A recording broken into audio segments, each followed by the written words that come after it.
Kurt Russell, you son of a gun. Welcome to the programme. Thank you.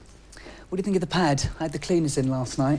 Yeah. It's not bad, is it? Yeah, that's good. I mean, you know, for doing this and a paper round, could have done a lot worse. Now, you're in town talking about your latest movie, Tombstone, which is a Western. You get to play the legendary lawman Wyatt Earp. Do you want to give us, in your words, an outline of what the story's about?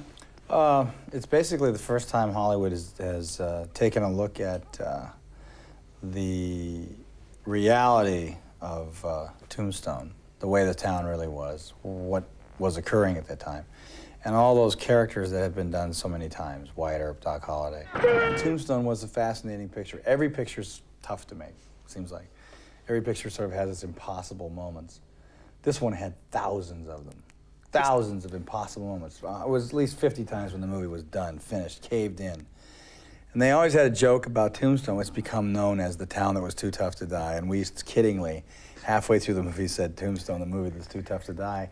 And then after a while, it wasn't so funny because we really said, well, this finishes the picture. This wipes it out.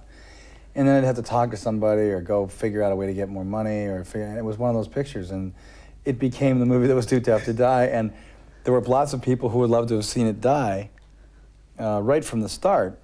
And it hasn't, and it didn't, and I'm really glad that we got it made. Your portrayal of Tombstone in the movie is one violent place. I don't know about living there. I mean, I wouldn't even want to step out the door there and nip down to the shops. There's a chance you wouldn't come back. I mean, gun was law then.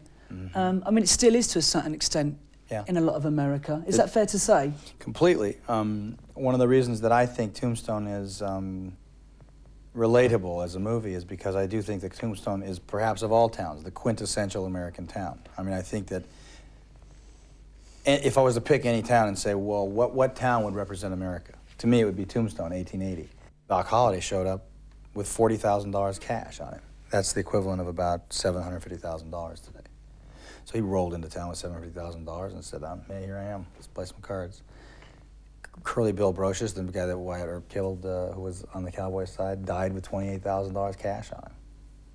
A lot of money. That's like it's like $300,000, $400,000 now. I mean, it's just huge sums of money. We're going through that place.